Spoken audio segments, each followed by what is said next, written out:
The twisted and messed up world of Death Stranding is brimming with bizarre yet utterly fascinating bits and pieces of lore, and in the lead up to Death Stranding 2 on the beach's launch, we are continuing to take a deeper look at it. And there are few things in Death Stranding's world that are quite as fascinating as the concept of extinction entities, who are living, sentient, self-aware beings whose very existence is meant to trigger global extinction events. Don't give up. You're still connected.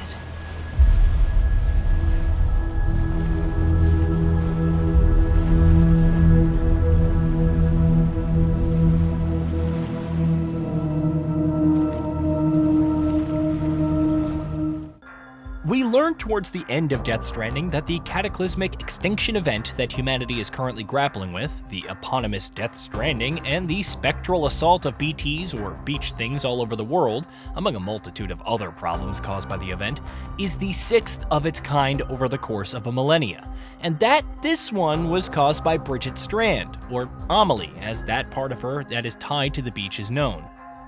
But let's pause for a bit and go back to the basics before working our way back up to everything we just touched on. For starters, what about those other extinction entities predating Bridget or Amelie? Before the events of Death Stranding, there had been 5 extinction entities, supposedly a woolly mammoth, a dinosaur, a trilobite, a Neanderthal, and an ammonite, each of whom brought about extinction events that wiped out large swaths of life on the planet, and brought about significant biodiversity changes. I propose that mammalian umbilici are a sort of mimesis of the strand that then evolved over time. We shouldn't assume that everything about a Death Stranding is detrimental to life. The sixth, of course, was Bridget Strand, who, like other extinction entities before her, had a strong connection to the beach, a liminal metaphysical place meant to serve as a manifestation of the world of the dead, serving as a bridge between life and what comes next. So strong was Bridget's connection to her beach, in fact, that she would have strong and striking premonitions of the sixth extinction event from a very young age, which in turn caused her soul to split from her body and become tied to the beach, where she would have to remain until her purpose was complete. Her purpose, of course, was to cause mass extinction, though it's not one that she is willing to go along with. In fact, as we learn from Amelie herself, like past extinction entities before her, she strongly wants to ensure that she doesn't wipe out all life on Earth. And it is precisely because she's been fighting against her purpose that humanity is still clinging on, and that she herself is still trapped on her beach. That beach, in fact, is where Amelie is going to have to stay for an eternity if needed, unless she does bring out a mass extinction event. Of course, it's worth noting that it was Amelie herself who triggered the Death Stranding in the first place. When Bridget and the UCA's shady off-the-books experiments on Clifford Unger and his family turned sour, a botched escape attempt by Cliff and his infant son resulted in both of their deaths. The son, a young Sam Porter Bridges, was brought back to life by Amelie, and it was the act that caused the first modern void out, unleashed BTs all over the world, more on BTs in a bit, and triggered the Death Stranding. Since then, however, Amelie's attempts to hold mass extinction at bay have kept her trapped on her beach. Interestingly, it may have been Amelie's attempts to fight against her purpose and hold the sixth extinction event at bay that may have resulted in severe consequences for both herself and Bridget Strand. As she speculates herself, Bridget developing cancer at a young age and Amelie having to remain trapped to her beach for an eternity may both have been forms of punishment inflicted on them by the universe for fighting against the very purpose of their existence, which is to bring about mass extinction on Earth. The cancer may just as easily have been coincidence, of course, but it's certainly interesting that the game itself touches on the possibility of that maybe not being the case.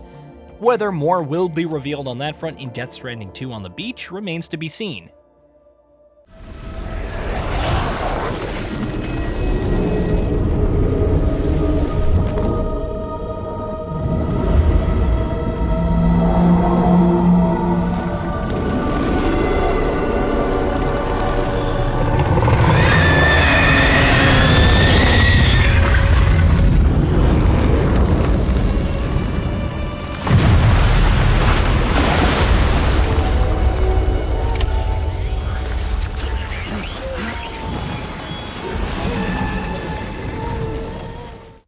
Getting back to BTs, however, whom we've mentioned a few times in this feature so far, BTs, or beached things, are the primary foes that you have to deal with for the vast majority of Death Stranding, and they are, as you would guess, deeply tied to the 6th extinction event as well. As mentioned, when Amelie triggered the Death Stranding, she inadvertently unleashed hostile spectral entities all over the world that came to be known as beached things, or BTs. As the name may have given away, beached things are believed to be remnants of those trapped in the world of the living and what lies beyond, having failed to cross through the beach and now being stranded to the world of the living through spectral umbilical connections. And what exactly is it that makes them dangerous? Well, for starters, they're almost always hostile to the very presence of anything living around them, which they are usually quite sensitive to. Meanwhile, they're also made at least partially of antimatter, so if they grab hold of something or someone living, they can easily trigger a void out, which are colossal explosions that can destroy entire cities at their worst.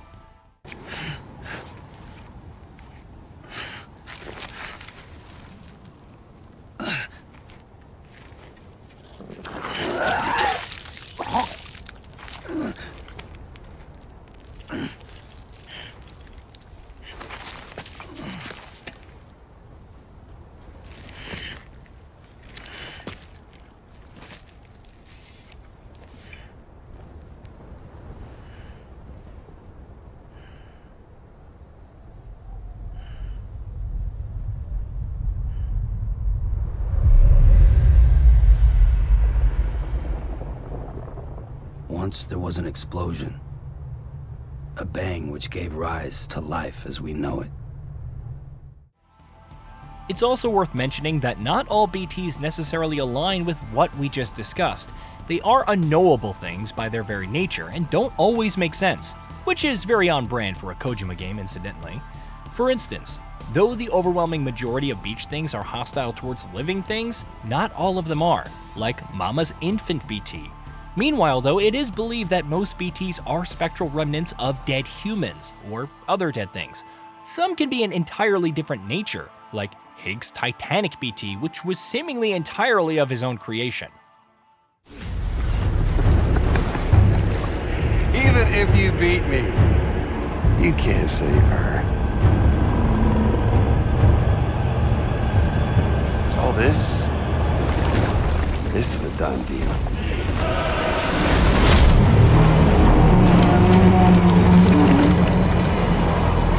They're coming to get me.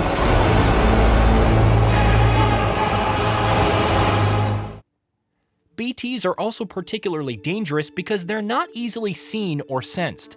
In fact, only under very particular circumstances can one know if there are BTs around them. One either has to be equipped with a BB, a bridge baby capable of sensing nearby BTs thanks to their own connection to the beach, or suffer from a condition known as dooms, which was something that Amelie chose to spread across some of humanity in order to let them sense BTs, at the cost of, allergic reactions, among other things. Interestingly, not all sufferers of doom sense or see BTs the same way. Sam, for instance, is able to sense the presence of nearby BTs, whereas Fragile, whose condition is stronger, can outright see them. Then there's Higgs, who can not only see BTs, but even control them and bend them to their will. It's safe to say that BTs will continue to play a major role in Death Stranding 2 on the beach, and that we will be learning much more about them, their origins, and how exactly they function the way they do. Whether we can say the same for Extinction Entities remains to be seen, especially with Amelie or Bridget not playing a role in the sequel story. Though with Death Stranding 2 now not too far from our release, we at least won't have to wait too long to get the answers to our questions. Hey, did you know that we at GamingBolt upload new videos every day? Stick around, drop a like, subscribe, and hit that bell. And let us know what kind of content you'd like to see in the future with a comment below.